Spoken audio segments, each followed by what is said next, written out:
Welcome back to the channel. This is the Medellin Living Real Estate channel.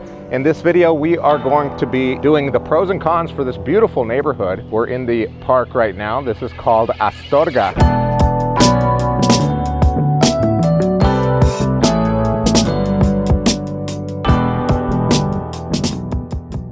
This park is called el Parque de la Bailarina, and that is the first big pro here, is the fact that you're right next to this park. It actually extends down that way and it walks into the next neighborhood, which is Patio Bonito, the neighborhood that I live in. So I'm gonna hit a bunch of pros real quick because they're kind of obvious. So this park is great, but it's also flat here. As you can see, there's no hills, and we are in an Estrato 6, which means it is the highest economic stratum for a neighborhood out of 0 from 6, which is hard to find. If you want something that's luxury, something that's high-end, but you don't want to be in the hills because you like to walk like I like myself, then this is the neighborhood for you.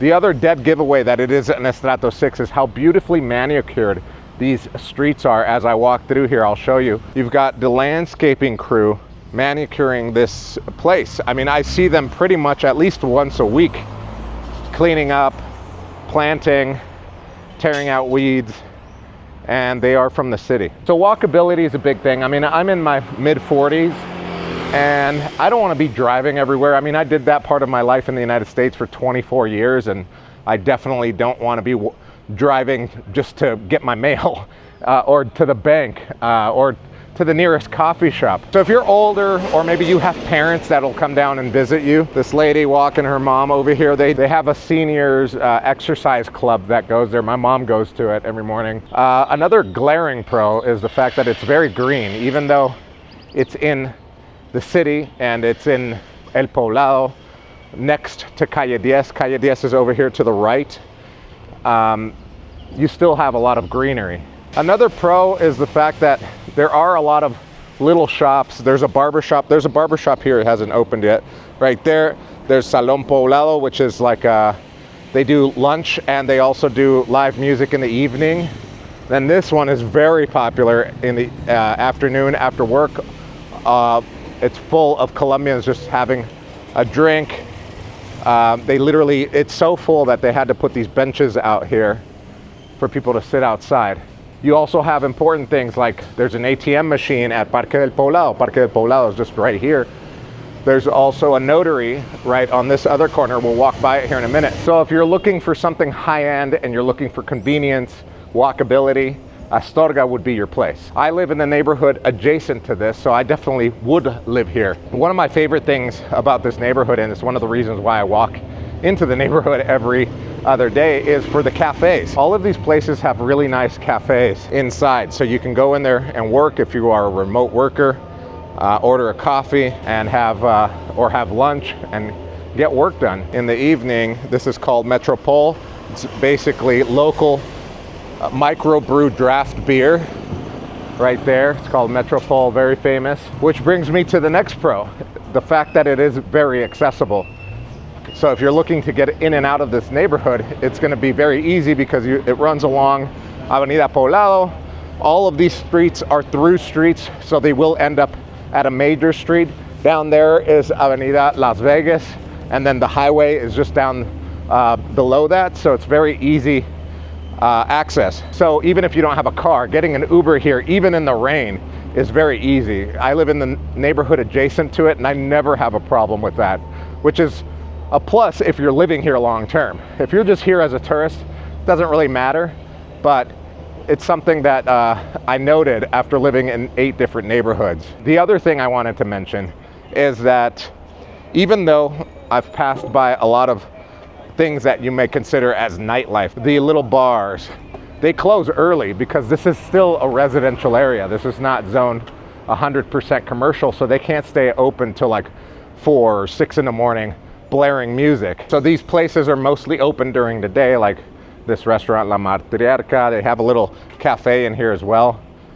One of my favorite coffee shops is over here. I'll show you. I'll walk into it and then I'll walk out because it's my second favorite coffee shop in this neighborhood. We'll walk over to my first. It's called Café because their quality of coffee is very good, and I do like to work out of here. But I'll show you my favorite. This is Campestre specialty coffee. Their coffee is like direct from the source. This is the coffee shop here. People already here getting work done. As you can see, it's very cool. I've had my whole team work in here before. All right, we'll get back outside. You also have a lot of hotels and a lot of hostels in here. So that's another big pro, is that since it is a desirable area, here I'm walking through, or I'm not gonna walk through it, but this is the Parque Poblado area over here, where they've got, it's all pedestrian over here. They closed it down during COVID and just zoned it that way, pedestrian, and all of the shops and restaurants right there put their seats outside. So a lot of options for eating over here, which I love. But as I was saying, this is such a desirable area that if you buy a property here and you put it up on Airbnb or on any other platform, the likelihood of it being rented at least 70% of the time is very high. The closer you are to Parque Poblado, the higher your occupancy rate and the less marketing you'll have to do, because the platform will push it itself. People look for this area. Another big pro is community. This is, even though this is a sought after neighborhood for tourists and for expats, for the high-end expats, not for backpackers. There are a couple of hostels, but I'm talking about people that want to live here, invest here. We've sold quite a few properties in this neighborhood. Most of those people have bought properties in the range of $300,000. So most of those people love this neighborhood because even though it is a sought after neighborhood for tourism and there are hotels and stuff, the apartments and the living here is still like a little community. It's still like a neighborhood where you've got your corner store, you've got all your neighbors that you know, you've got the guy that works the parking spots here, like this guy over here, that if you walk through here every day and you say hi, he'll say hi back. You could even have a little conversation with him. But this is my favorite cafe right here in the neighborhood. It's called Valentina. This hotel is new. It's called The Host, but this is Valentina Bakery. And I'm just gonna walk through it so you can see.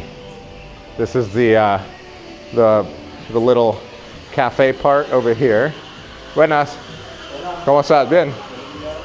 This is the lobby right here. And over here you've got the bar area on this side. Very cool, right?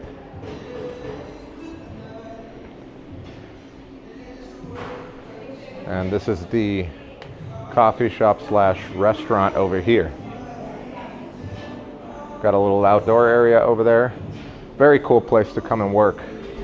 So those were the pros. Let's talk about the big cons, because here's the reason why I don't live in this neighborhood.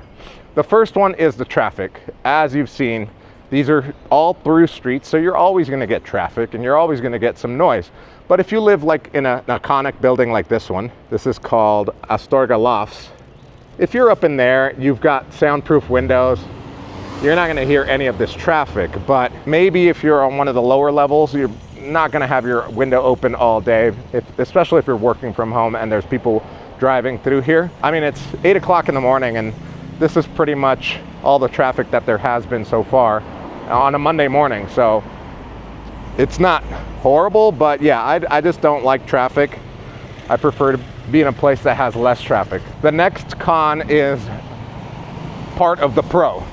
This is a neighborhood that has never been gentrified because this has always been a high-end neighborhood for the rich Colombians. And all the rich Colombians now have their hotels, their development projects, or they've sold their old home to a developer that is Colombian. I mean, I would say 95% of the people that own businesses here and or live here are Colombian. Because of that, there's a lot of construction. For example, let me turn this around so you could see this construction site over here.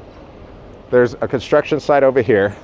These guys are doing work on the street over here, and then up that street, on the next corner, they're doing construction, and then up that street, they're renovating all of Parque del Poblado, or at least the street on Parque del Poblado. So there's gonna be construction noise if you're near this area over here. Another con is the fact that if you wait another couple of years, prices here are just gonna keep going up. It gets more expensive every year. There's never been a year that it's gone down in price.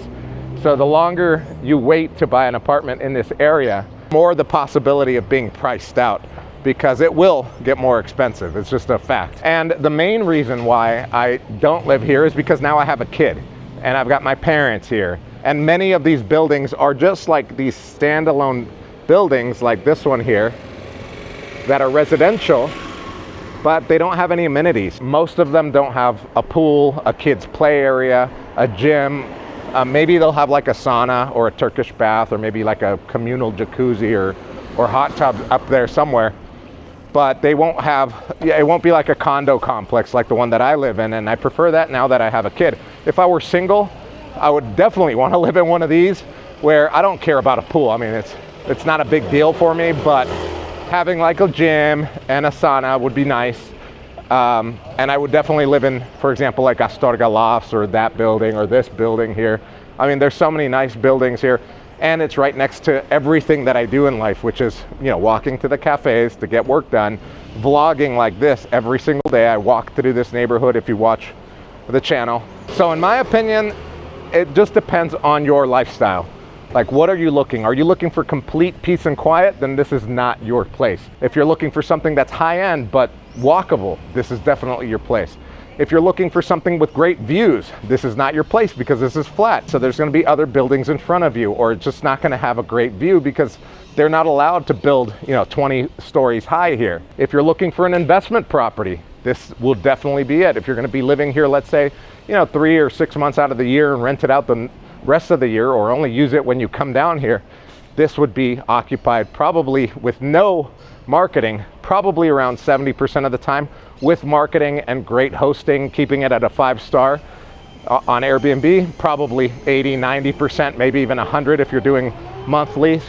Oh, that's the other thing, that most of these buildings are not zoned commercial, they're zoned residential, so you can only do 30-day rentals. You can't do daily rentals, which in my opinion is good, because I have a couple of apartments that I can do daily rentals at, but I prefer to just do monthlies for 2 reasons. One, it's less turnover, less management, you know, of the staff, of the cleaning staff, etc. But it also attracts a better client. It's not the people that are coming here to party on the weekend and maybe even ruin your stuff. So I'd much rather do the monthlies. Although with the daily rentals, you do make about 15 to 20% more. So if you were looking for something as a daily rental, you probably won't find it here. But if you're okay with monthlies, less hassle, better clients, this would be your spot. Let me know in the comments what you think of Astorga. I'll see y'all in the next video.